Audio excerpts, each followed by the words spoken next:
은혜 받으실 하나님의 말씀은 잠언서 4장 1절로 6절에 있는 말씀입니다.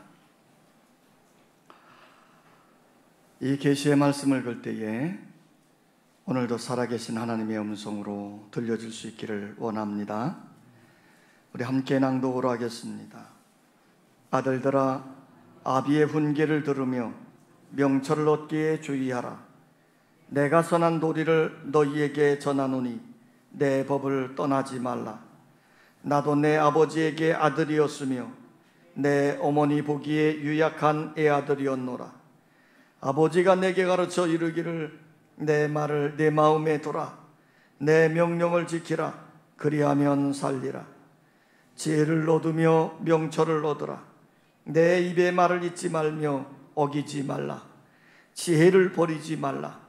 그가 너를 보호하리라. 그를 사랑하라. 그가 너를 지키리라.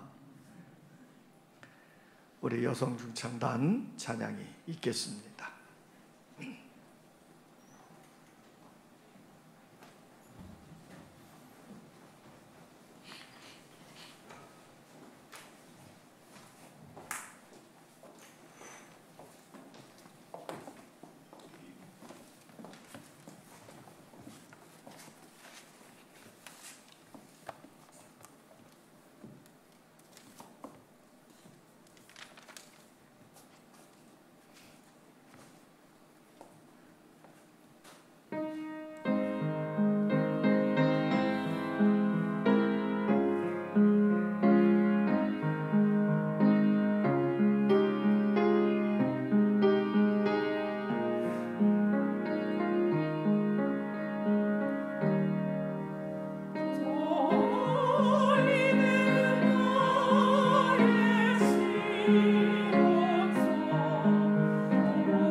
십계명을 두 부분으로 나눌 수 있는데,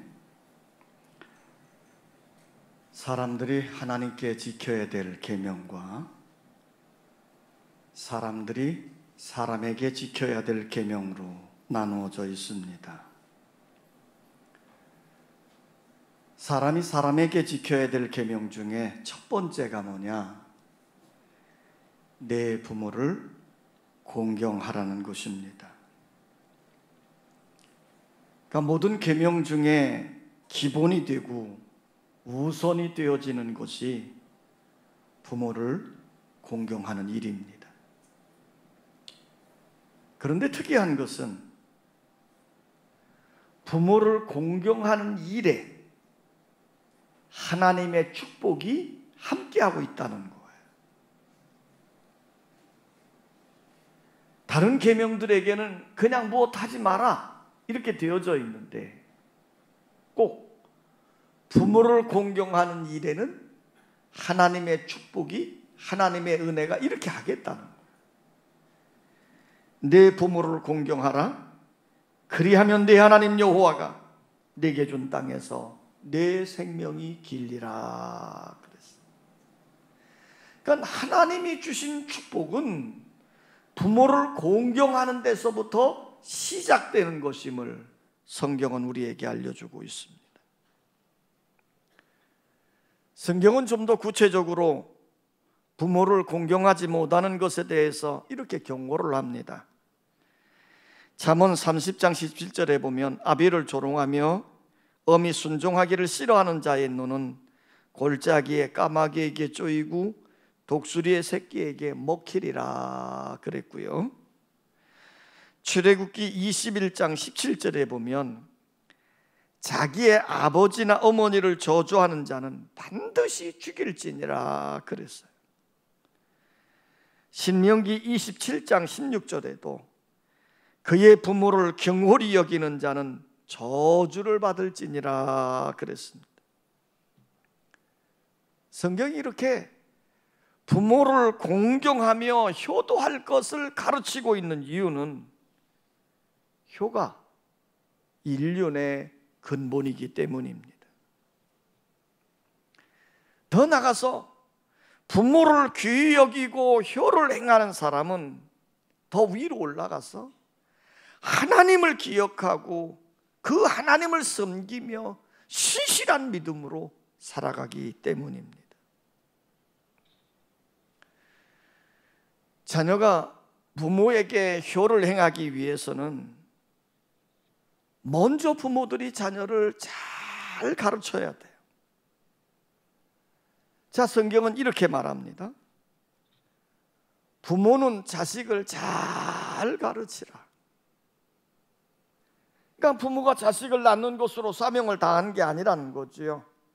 자식을 잘 양육하고 잘 가르쳐서 길러야 됨을 우리에게 말씀해 주고 있어요.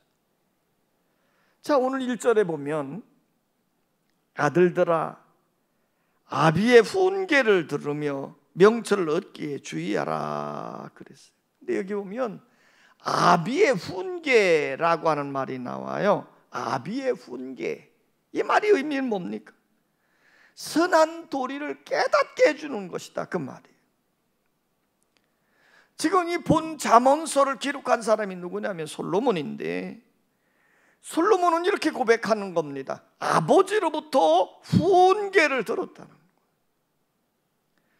그러니까 이 솔로몬이 아버지로부터 받은 것은 기술이나 지식이나 물질이 아니라 지혜와 명철과 선한 도리였다는 거예요. 여러분, 요즘 많은 분들이 그런 말들을 해요. 요즘 아이들 버르장머리가 없어. 자, 왜 그럴까요? 요즘 아이들 보면 하루 종일 학교나 학원 생활들을 합니다. 그러나 학교나 학원은 훈계를 받는 곳이 아니에요. 지식을 배우고 기술을 배우는 곳이지. 그러니 당연히 아버지의 훈계가 필요한 거예요. 그래서 헐버트라는 분은 이런 말을 했습니다. 한 아버지가 100명의 스승보다 낫다. 자, 그만큼 아버지의 이 좋은 영향력이 다른 어떠한 것보다도 더 큰 영향을 끼치고 있다고 하는 말이에요. 그러므로 우리 부모된 자들은 자녀들을 옳고 바른 길로 갈 수 있도록 잘 인도하고 가르쳐 주어야 되는 거예요. 어떤 한 젊은이가 죄를 많이 짓고 교도소에 수감해 됐습니다. 이제 아버지가 그 아들을 면회 간 거 아니겠어요? 그랬더니 아들이 그 아버지의 얼굴을 보면서 이렇게 원망을 하더라는 거예요. 아버지, 왜 내가 참 나쁜 짓을 했을 때 나를 책망하지 않았나요? 그때 매를 들어서라도 나에게 야단을 쳤더라면 오늘 내가 이렇게 살지는 않았을 것 아닙니까? 그러면서 눈물을 짓고 원망을 하더라는 거예요. 부모는 자식을 잘 가르쳐야 됩니다. 믿음으로 훈계해야 됩니다. 그래야 그 자식들이 생명의 길로, 축복의 길로, 성공하는 길로 나갈 수 있는 거예요. 자식된 자들은 어떻게 해야 될까요? 따라서 합시다. 자식은 아비의 훈계를 들어야 한다. 자, 1절을 다 같이 한번 읽겠습니다. 1절 시작. 자, 신약에서는 이렇게 말씀해요. 자녀들아, 너희 부모를 주 안에서 순종하라. 자, 자식들은 부모의 훈계, 부모의 말을 잘 들어야 돼요. 그래야 생명의 길로 갈 수 있는 거고, 복된 길로 갈 수 있는 거고, 성공의 길로 갈 수 있는 거예요. 그런데 요즘 젊은이들은 부모님들이 하는 훈계를 잘 들으려고 하지 않아요. 훈계를 하려고 하면 뭐라 그러는지 아십니까? 잔소리라고 생각을 하고 듣지를 않으려고 그러는 거예요. 물론 어떤 사람이 그 훈계를 듣기를 좋아하겠습니까? 그러나 우리가 그 훈계를 받아들일 때 그 모든 것들이 나의 양약이 되어지는 거예요. 더 나아가서 자녀된 자들은 부모의 훈계를 들어주는 것이 부모에게 효도를 행하는 것입니다. 이스라엘이라는 나라가 있어요. 이스라엘이라는 나라는 과거의 역사를 보면 남쪽과 북쪽으로 두 나라로 쫙 갈라진 적이 있었어요. 우리나라 남한 북한으로 갈라진 것처럼. 근데 성경은 이렇게 얘기하는 거예요. 남쪽과 북쪽으로 갈라지게 된 이유를 그 솔로몬 왕의 아들인 르호보암이라고 하는 자가 있었는데 이 르호보암이 젊은 나이에 왕위에 올랐다고요. 그러고 난 다음에 어떻게 하면 통치를 잘할까 하고 좀 옆에서 이게 조언을 받았는데 이제 노련하고 연세가 지긋한 나이든 장로들이 와가지고 이렇게 권면하는 겁니다.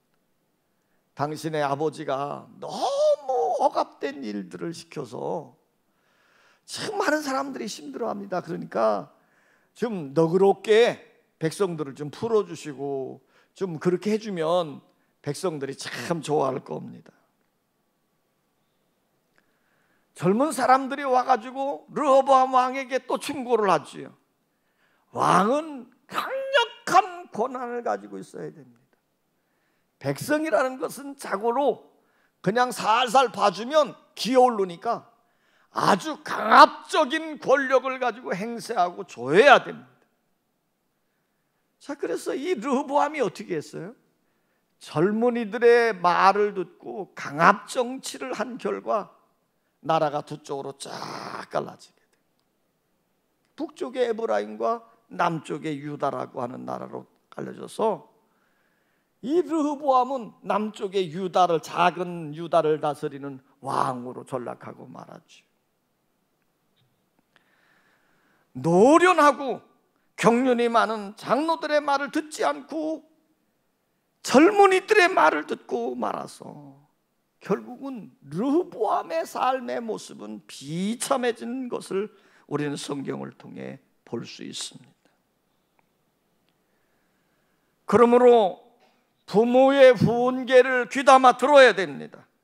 그 훈계는 오랜 인생의 경륜을 통해서 나오는 경험의 진리이기 때문이에요.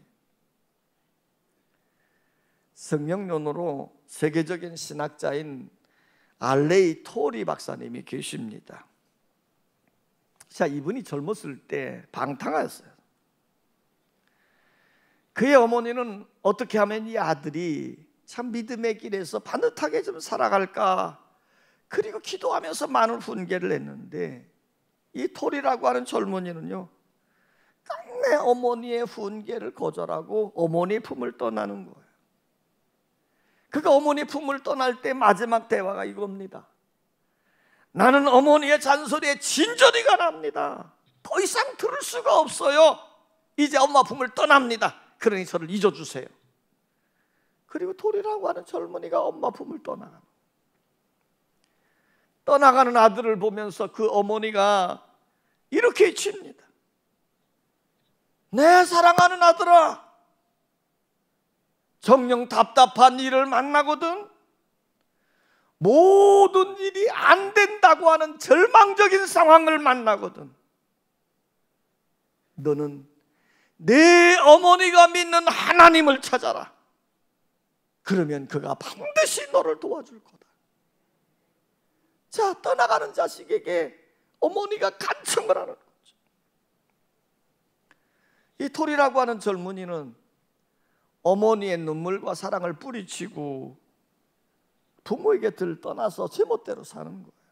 제 나름대로는 열심히 살아보려고 했는데, 그런데 큰 어려움을 당하게 돼요. 어찌할 수 없는 상황을 만나게 됩니다. 그런 절망적인 현실 앞에 토리가 납작 엎드리게 됐지요. 누구를 찾겠습니까? 떠날 때 자신에게 들려주었던 어머니의 음성이 들리는 거예요. 납작 엎드려서 고백을 합니다. 우리 어머님의 하나님, 나를 도와주시옵소서. 우리 어머니의 하나님, 나를 도와주시옵소서. 결국 이 토리라고 하는 젊은이가 방황하다가 신앙의 길로 돌아오게 되어졌고, 결국은 세계적인 신학자가 되어졌더라는 거지요. 이처럼 부모의 훈계를 들으면 생명의 길, 축복의 길, 성공의 길로 나아가는 것입니다. 그러므로 날마다 듣는 귀가 열려질 수 있기를 원합니다. 따라서 합시다. 자식은 부모를 공경해야 한다. 자, 성경은 늘 이렇게 얘기해요. 내 부모를 공경하라. 성경에 보면 부모를 공경함으로 잘 산 사람들의 이야기들을 많이 들려주고 있거든요. 롯이라고 하는 여인이 있었습니다. 시어머니 나오미를 잘 봉양을 하는데, 근데 시어머니가 과부가 됐어요. 자신도 과부가 되었지만 그럼에도 불구하고 시어머니를 얼마나 잘 봉양하는지, 걔 어머니가 자기의 본 나라로 돌아가겠다는 거예요. 그때 나오미 어떻게 합니까? 자기 시어머니를 따라서, 룻이라고 하는 여인이 어떻게 해요? 자기 시어머니 나오미를 따라서 베들레헴까지 가는 거예요. 그래서 베들레헴까지 가서 그 시어머니 나오미를 잘 봉양하다가 보아스라고 하는 사람을 만나게 되고, 보아스라는 사람과 결혼을 합니다. 그래서 거기서 난 아들이 어떻게 돼요? 장차 메시아 예수 그리스도를 낳는 놀라운 축복된 역사가 이루어져요. 롯이라고 하는 여인은 효를 잘 행하다가 예수님의 족보에 오르게 되어지고 예수님의 조상이 되어지는 은혜를 누리게 되어졌습니다. 또 성경에 보면 오늘 이 잠언서를 기록한 솔로몬 이야기도 우리에게 들려주고 있죠. 솔로몬이 왕이 됐습니다. 온갖 권력을 가지고 있고 부귀영화를 누리는 왕이었습니다. 그럼에도 불구하고 이 솔로몬은요, 자기의 육신의 어머니 밧세바를 지극정성으로 섬겼어요. 평생 흐트러짐이 없이 어머니를 섬기고 어머니를 본향한 것이 성경 가운데 잘 나와져 있습니다. 또 우리는 요나단이라고 하는 젊은이도 생각해 볼 수 있어요. 요나단의 아버지가 누굽니까? 사울 왕이에요. 사울 왕이 한창 교만해지었을 때에 그가 반이성적인 행동을 할 때가 참 많이 있었습니다. 그럼에도 불구하고 그의 아들 요나단은 어떻게 해요? 자기 아버지와 늘 함께합니다. 아버지를 공경하고 아버지와 함께하고, 그리고 블레셋과의 전쟁을 할 때에는 그 아버지와 함께 그 전쟁터에 나가서 장렬하게 전사하는 모습이 나와요. 오늘 성경은 부모를 공경하는 이들의 아름다운 모습을 우리들에게 소개해 주고 있습니다. 그러면서 이렇게 말하는 거예요. 부모를 공경하는 자에게 땅에서 잘 되는 복을 주리라. 자, 우리 하나님은 성경을 통해서 우리에게 주는 말이 뭐냐면, 효를 다하는 사람에게 이 땅에서 복을 받게 된다는 것입니다. 여러분, 오늘 우리는 이 말씀을 깊이 생각을 해야 되고요. 더 나가서 우리도 언젠가는 늙게 되어지고 봉양을 받아야 될 때가 있을 겁니다. 그런데 내가 나의 부모에게 공경을 다하고 잘 섬기게 되어지면 그 모습을 자식들이 보고 내가 노년이 되어졌을 때 그 자식들이 나를 잘 공경하고 봉양하는 역사가 이루어지겠지만, 내가 부모를 무시하고 경홀히 여긴다면 그것을 본 자식들이 또 역시 나에게 그렇게 무시하고 경홀히 여기는 역사가 나타나게 되는 것이에요. 그러므로 우리는 늘 살면서 어찌해야 되느냐? 부모를 귀히 여기고 부모 공경을 잘하는 자들 되시기를 원합니다. 자, 더 나가서 자식들은 어떻게 살아야 되느냐? 오늘 성경은 이렇게 얘기합니다. 따라서 합시다. 지혜롭게 살아라. 자, 자녀된 자들에게 주시는 주님의 중요한 교훈이 뭐냐면 지혜롭게 살라는 거예요. 잠언 23장 24절을 보면 지혜로운 자식을 낳은 자는 그로 말미암아 즐거울 것이니라 그랬어요. 그러니까 지혜로운 자녀가 하는 일이 뭐냐면 그 부모를 즐겁고 행복하게 만든다, 그 말이에요. 오늘 여러분들이 믿음 안에서 지혜로운 자들이 되시기를 원합니다. 옛날 아라비아에 한 왕이 있었는데요, 그 왕을 곁에서 늘 섬기면서 왕을 즐겁게 해주던 한 광대가 있었답니다. 그러니까 이 광대짓을 하면서 왕을 즐겁게 하는 거지요. 근데 어느 날 공연을 잘하더니 광대가 큰 실수를 저지르고 말았어요. 그러니까 그것을 보면서 왕이 진노를 하면서 당장 저놈을 죽여라, 그리고 명령을 내린 거예요. 그러니까 화가 나서 죽이라고 명령을 내렸는데 조금 지나고 보니까 자기가 너무한 것 같거든요.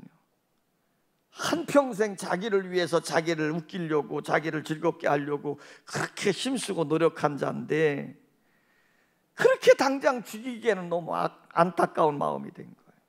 그래서 조금의 자비를 베풀기를 마음먹었습니다. 그래서 이 왕이 그 황대에게 말하는 거예요. 내가 이제 너를 죽일 건데 내가 죽임을 당하는 방법만은 네가 선택을 해라. 이렇게 자비를 베풀어줘. 그러니까 화형을 당하든지 아니면 교수형을 당하든지 그 죽는 방법은 스스로 정하라는 거죠. 그래 놓고는 형장에 모래시계를 딱 뒤집어 놓고 모래가 밑으로 다 빠지기 전에 죽는 방법을 선택하라는 거예요. 모래시계의 모래가 쭉쭉 밑으로 떨어집니다. 시간이 얼마 남지 않았어요. 이윽고 모래가 다 밑으로 내려갔을 때 왕이 그 광대에게 묻는 겁니다. 자, 이제 선택했니? 그런데 두려워서 펄펄 떨어야 될 광대가 왕의 그 말을 듣고는 핑크치 웃으면서 이렇게 대답을 하더라는 거예요. 예, 저는 늙어 죽겠습니다. 결국 이 지혜로움으로 말미암아 그 광대는 사형을 당하지 아니하고 늙어 죽게 되어졌답니다. 오늘 성경은 이렇게 얘기해요. 지혜로운 자식들은 부모를 즐겁게 해요. 오늘 여러분들이 부모를 즐겁게 하는 지혜가 있어지기를 원합니다. 그럼 그 지혜로운 삶은 뭐냐는 거죠. 어떻게 하는 거냐는 거예요. 따라서 합시다. 잘 사는 것이다. 못한다고요? 잘 사는 거예요. 여러분들이 자녀들이 부모를 정말 즐겁게 하는 이유가 뭘까요? 어제가 어버이날이었습니다. 어버이날이었기 때문에. 그러니까 여러분들은 자식들이 이제 전화도 하고 선물도 보내오고 용돈도 주고, 그러면 여러분들은 서로 내 용돈을 얼마 받았니? 뭐 받았니? 나는 못 받았는데 받은 사람은 또 씩씩한 것처럼 잘한 것처럼 하고, 뭐 안 받는 것보다야 받는 게 좋고 뭐 하는 게 좋겠지요. 그러나 그것보다 더 귀한 것이 뭔지 아십니까? 자식들이 정말 잘 살아주는 거예요. 만약에 부모된 자가 잘 살고 평안한데, 근데 자식놈들이 사는 꼬라지를 보니까요, 맨날 어려움을 당하고 끄덕하면 경찰서 왔다 갔다 하고 그냥 사람들의 구설수에 오르는 일들만 행한다고 하면요, 평생 이 부모의 마음에 뭐라는 거예요? 가슴앓이라는 거예요. 그 애새끼가 애물단지 아니겠어요? 늘 고통이고 아픔이지. 그러므로 자식된 자들이 부모에게 요하는 게 뭐예요? 잘 살아주는 거예요. 오늘 성경은 이렇게 얘기합니다. 잘 사는 것은 어떻게 하는 것이냐? 의롭게 사는 것이라. 자신들이 이 땅에 살면서 정말 다른 사람들에게 칭찬을 듣고 인정을 듣고 있다면 그런 소리를 부모가 들을 때 얼마나 대견하겠어요? 얼마나 마음이 흐뭇하겠어요?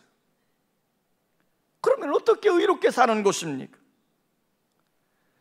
여호와의 말씀을 묵상하면서 그 말씀에 순종하며 살아갈 때 하나님과 사람들에게 인정을 받는다고 성경은 이야기합니다. 요한 3서 4절에 보면요, 내가 내 자녀들이 진리 안에서 행한다함을 듣는 것보다 더 즐거움이 없다. 그러니까 진리 안에서, 말씀 안에서 살아가는 것보다 더 즐거움이 없다는 거예요. 오늘 여러분들이 하나님의 말씀 안에서, 진리 안에서 잘 살아감으로 부모를 기쁘시게 하는 자 되시기를 원합니다. 우리 자녀들이 지혜롭게 살아야 되는데 어떻게 사는 것이 잘 사는 거냐? 형제 간에 화목하게 사는 겁니다. 성경은 늘 이 말씀을 해요. 오늘 솔로몬도 이렇게 말하죠. 잠언 15장 17절에 보면 채소를 먹으며 서로 사랑하는 것이 살찐 소를 먹으며 서로 미워하는 것보다 나으니라. 자, 여러분, 요즘은 뭐 건강 때문에 채소를 좋아하지만 사실 이 성경 시대에는요, 뭐가 귀한 음식이에요? 살찐 소가 귀한 음식이에요. 그런데 뭐라 그랬어요? 음식은 좀 시원치 않게 먹는다 할지라도 서로 사랑하는 것이 음식을 많이 차려놓고 먹고 미워하는 것보다 훨씬 낫다는 거예요. 또 잠언서 17장 1절에도 이렇게 말했어요. 마르떡 한 조각만 있고도 화목한 것이 제육이 집에 가득하고도 다투는 것보다 나으니라. 그러니까 아무리 많이 가지고 있으면 뭐합니까? 아무리 화려하면 뭐합니까? 갈등 있는 것보다 화목한 것이 훨씬 낫다는 거예요. 보면은 자식들이, 그 형제들이 화목하게 잘 사는 것을 보면서 흐뭇해하는 거예요. 오늘 여러분들이 정말 화목을 이루어가는 자 되시기를 원합니다. 누가복음 15장에 보면요, 탕자의 비유가 나오잖아요. 우리는 탕자 이야기를 생각할 때마다 회개하고 돌아온 것만 생각을 해요. 야, 부모 밑에 두 아들이 있는데 막내 놈이 아버지의 재산을 달라고 가지고 성국을 꿈고 먼 나라로 갔지만, 먼 곳으로 갔지만 실패하고 거지가 돼서 돌아왔어요. 근데 아버지는 돌아온 그 자식이 너무 이쁜 거예요. 그래서 어떻게 했어요? 살찐 송아지를 잡고 잔치를 베풀었거든. 그런데 들에서 일하고 있던 큰아들이 집에 돌아오다 보니까 풍악 소리가 들리는 거예요. 이게 무슨 일이냐고 물었더니, 아니, 막내 놈이 돌아왔는데 아버지가 잔치를 베풀었다, 이 얘기를 들은 거예요. 그러니까 이 큰아들이 뭐라고 불평을 합니까? 내가 가까이서 아버지를 섬겼는데 나를 위해서는 염소 색깔이 한 마리 안 맞아주고 아버지의 재산을 다 날려버린 그 새끼가 돌아왔더니 살찐 송아지를 잡고 잔치를 베푸르니 이게 말이 되냐, 이러고 불평하고 집에도 안 들어가잖아요. 이때 아버지가요, 그 큰아들을 보면서 얼마나 마음이 짠했겠습니까? 자, 여러분, 부모는 형제가 화목하게 사는 것을 좋아하는 거예요. 형제가 화목하게 사는 것을 보고 기뻐하고 즐거워하는 거예요. 그래서 성경은 이렇게 말합니다. 형제가 연합하여 동거함이 어찌 그리 선하고 아름다운가. 이렇게 화목하게 사는 거 하나님도 좋아하시지만 부모도 그 형제들이, 자식들이 화목하게 잘 사는 것을 보면서 즐거워하더라는 거지. 오늘 여러분들이 화목함으로 잘 사시기를 원합니다. 자녀의 도리는 부모를 즐겁게 해드리는 거예요. 우리 성도들의 도리는 하나님을 기쁘시게 하는 거예요. 그러면 우리가 어떻게 부모를 즐겁게 합니까? 부모의 후원계를 잘 받아들이고 순종할 때입니다. 그 부모를 늘 기억을 하고 공경하는 일입니다. 우리는 지혜롭게 살되 우리에게 주어진 삶의 처지에서 잘 살고 형제간에 화목을 이루면서 살아갈 때 그것을 보면서 부모들은 대견스러워 여기고 즐거워하게 될 줄 믿습니다. 이 가정의 달에, 이 어버이 주일에 여러분들이 부모를 즐겁게 하는 삶을 살아갈 수 있기를 주의 이름으로 축원합니다. 아버지 하나님,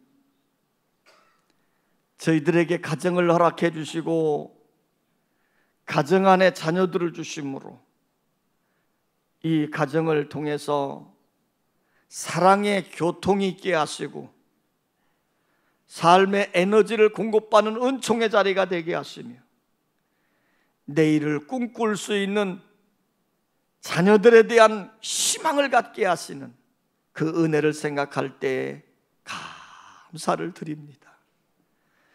가정을 통해 천국을 경험하게 하시고 가정을 통해 하나님의 주신 복을 누리는 은혜로운 역사가 있게 하여 주시옵소서. 우리 부모된 자들에게 더욱더 믿음으로 우뚝 서게 하여 주셔서 믿음의 유업이 자녀들에게 흘러가게 하시고 자녀된 자들은 믿음과 사랑 안에서 부모를 잘 존경함으로 아름다운 세상을 만들게 하여 주시옵소서. 우리 주님이 늘 함께하여 주실 것을 믿사오고 예수님의 이름으로 간절히 기도하옵나이다. 아멘.